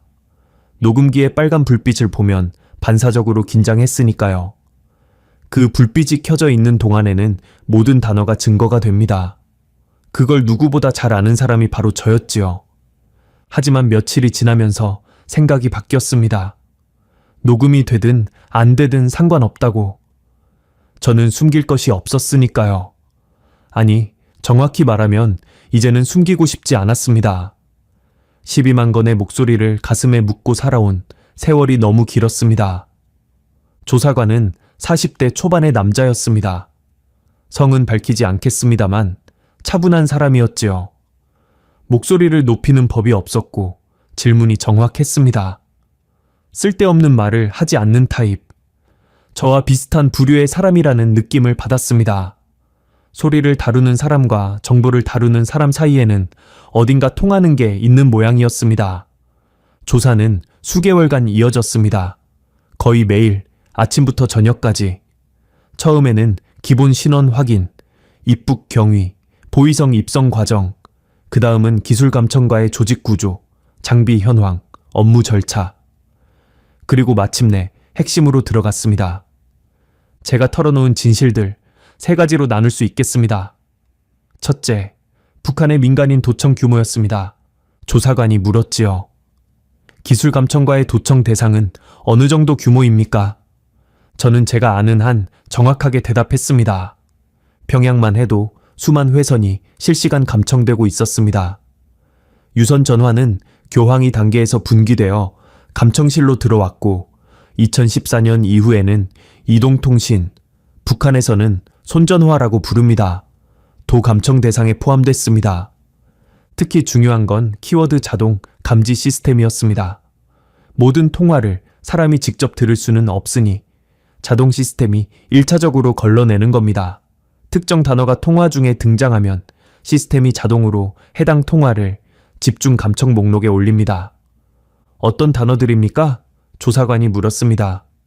반동, 한국, 탈북, 굼다, 중국, 자유, 인권 이런 단어들이 1차 필터에 걸렸습니다. 이 단어가 한 번이라도 나오면 해당 회선은 집중 감청 대상에 올라갑니다. 이후 72시간 동안 해당 회선의 모든 통화가 녹음되고 저희 같은 분석관이 직접 들으면서 위험 등급을 매겼습니다. 조사관이 펜을 멈추고 저를 봤습니다. 일반 주민이 전화로 배가 고프다고 말하면 굼다와 관련된 변형어까지 필터에 포함되어 있었습니다. 배고프다, 먹을 게 없다, 굶어 죽겠다. 이런 표현이 반복적으로 나오는 회선은 감시 대상이 되었습니다. 불만 세력의 온상이 될 수 있다는 판단이었지요. 조사관이 잠깐 펜을 내려놓았습니다. 그 짧은 순간에 그의 얼굴에 스친 표정을 저는 봤습니다. 정보 전문가 특유의 무표정 뒤에 순간적으로 드러난 감정. 그게 분노였는지 안타까움이었는지는 모르겠습니다. 어쩌면 둘 다였겠지요. 저는 계속 말했습니다. 감청 장비의 기술 사양, 주파수 대역, 녹음 저장 시스템, 보고 체계. 제 머릿속에 있는 것을 전부 꺼냈습니다. 수년간 매일 다뤘던 시스템이니 기억이 선명했지요. 조사관이 기록하는 속도가 제 말을 따라가지 못할 정도였습니다. 둘째, 도청으로 체포된 사람들의 수였습니다. 이 부분이 가장 힘들었습니다. 조사관이 물었습니다. 기술 감청과의 보고를 근거로 체포된 인원이 어느 정도 됩니까? 저는 숫자를 알고 있었습니다. 매월 보고서에 조치 건수라는 항목이 있었으니까요. 우리 팀이 올린 보고서를 근거로 보위부가 체포한 인원수가 거기 적혀 있었습니다. 실적이었습니다. 상부에서는 그 숫자가 높을수록 우리 팀이 일을 잘하고 있다고 평가했지요. 저희 팀만으로 2014년부터 2016년 10월까지 2년간 목이 메었습니다. 알고 있는 숫자인데 입 밖으로 내는 게 이렇게 어려울 줄 몰랐습니다. 300명이 넘습니다. 조사실이 조용해졌습니다. 300명 이상이 저희 보고서를 근거로 보위부에 넘겨졌습니다. 그중 1급 반동으로 분류된 건이 40여 건이었고 1급은 거의 예외 없이 정치 범수용소로 보내졌을 겁니다. 저는 거기서 말을 잇지 못했습니다. 300이라는 숫자가 입에서 나온 순간 그 숫자 하나하나가 사람이라는 게 갑자기 실감이 났습니다. 300명, 300개의 이름, 300개의 얼굴, 300개의 가족. 그 사람들의 전화를 제가 들었고, 제가 등급을 매겼고, 제 보고서가 올라가서 그 사람들이 끌려갔습니다. 조사관이 물컵을 건넸습니다. 아무 말 없이 저는 그 물을 받아 한 모금 마셨습니다. 물이 목구멍을 넘어가는 동안 겨우 숨을 고를 수 있었지요. 저희 팀만 그 정도였습니다. 기술 감청과 전체로 따지면 훨씬 더 많을 겁니다. 셋째, 고위 간부의 비리 실태였습니다. 앞서 말씀드린 보이성 간부의 통화 내용, 그걸 조사관에게 전부 진술했습니다. 외화벌이 착복, 평양 고급 아파트, 불법 거래, 정치범수용소, 수감자 강제, 노동제품의 밀수출.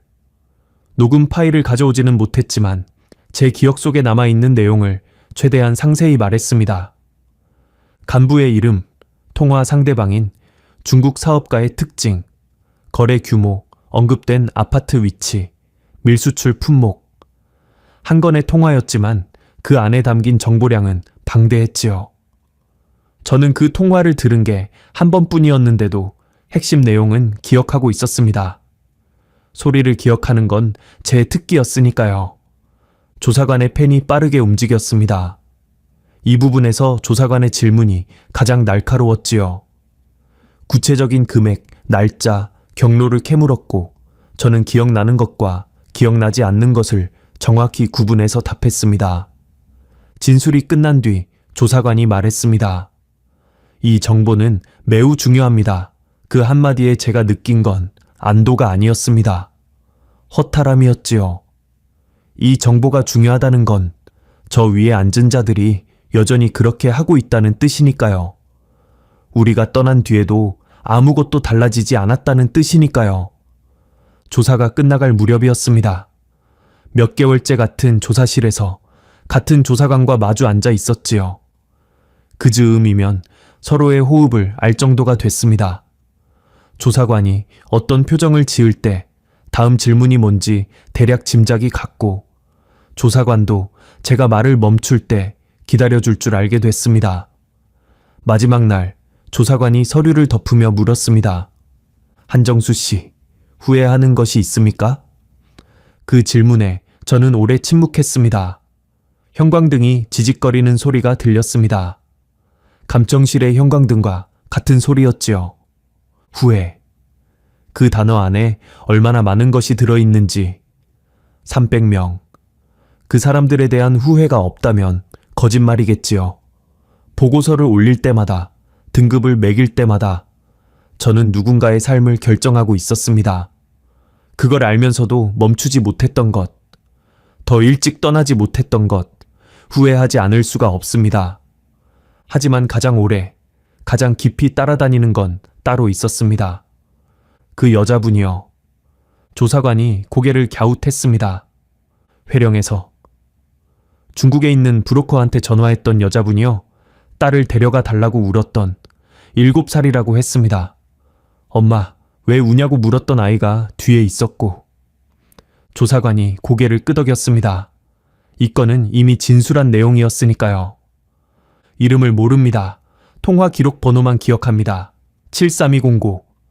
번호는 외우고 있는데 이름은 모릅니다. 저는 천장을 올려다봤습니다. 형광등이 눈부셨지요. 그 여자분이 어떻게 됐는지 모릅니다.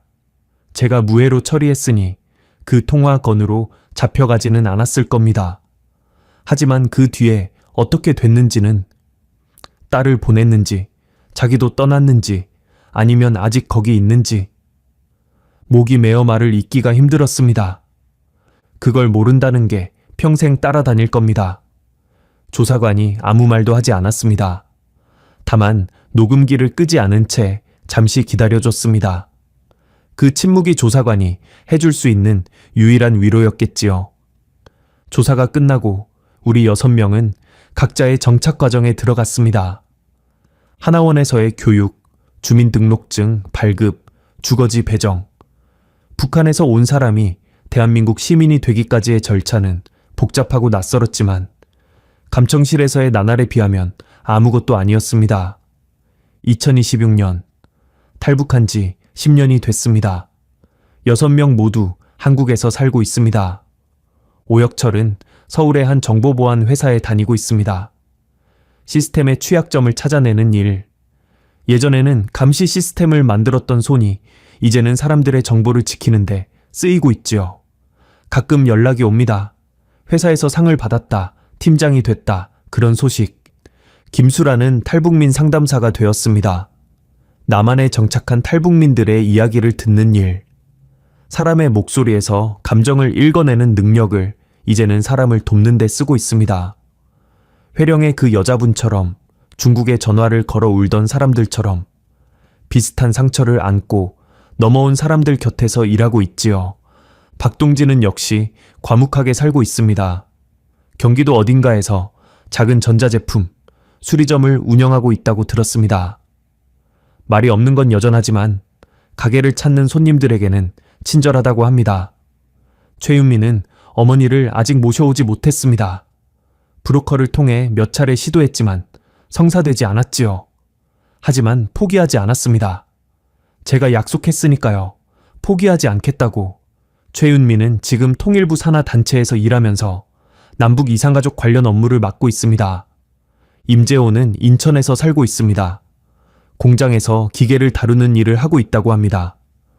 해산으로 오는 산길에서 터진 물집 자국이 아직도 발에 남아 있다고 작년에 만났을 때 웃으면서 보여줬지요. 이게 제 훈장입니다. 라고 하면서. 그리고 한정수는 서울에서 조용히 살고 있습니다. 특별한 직업은 없습니다. 이런저런 일을 하면서 하루하루를 보내고 있지요. 큰돈을 벌지도 대단한 일을 하지도 않습니다. 다만 가끔 라디오를 듣습니다. 라디오에서 흘러나오는 사연들, 이혼한 뒤 아이를 혼자 키우는 아버지의 이야기, 병원비가 없어 수술을 미루고 있는 노인의 사연, 취업이 안 돼서 힘들다는 청년의 편지, 사연이 아닌 게 없는 세상, 사람들의 이야기를 듣는 것, 그것은 여전히 제가 가장 잘하는 일입니다. 다만 이제는 누군가를 감시하기 위해서 듣는 게 아닙니다. 등급을 매기기 위해서도 보고서를 쓰기 위해서도 아닙니다. 그냥 듣습니다. 사람의 마음을 이해하기 위해서. 그 목소리 안에 담긴 기쁨과 슬픔과 두려움과 희망을 느끼기 위해서. 이 사연을 쓰기로 결심한 것도 라디오를 듣다가였습니다. 어떤 탈북민 여성의 사연이 방송에 나왔는데 그분이 두만강을 건너던 날 밤 이야기를 하더군요. 강물이 차가웠다고, 발이 미끄러웠다고, 그래도 건넜다고. 그 이야기를 들으면서 10월의 두만강이 떠올랐습니다. 김수란이 물에 빠졌을 때 박동진이 잡아 끌어올리던 그 순간이. 그래서 이 편지를 씁니다. 10년 동안 가슴에만 묻어두었던 이야기를. 저는 12만 건의 목소리를 들었습니다. 배고프다고 울던 아이의 숨소리, 사랑한다고 속삭이던 군인의 떨리는 목소리, 30년을 가르치고도 자기가 한 말이 전부 거짓이었다고 고백하던 교수의 오열, 딸을 보내달라고 애원하던 어머니의 울음. 그 모든 소리가 제 안에 있습니다. 그 목소리들이 저를 여기까지 데려왔습니다. 이제는 제 목소리로 그 사람들의 이야기를 전하고 싶습니다. 2026년 서울에서 한정수 드림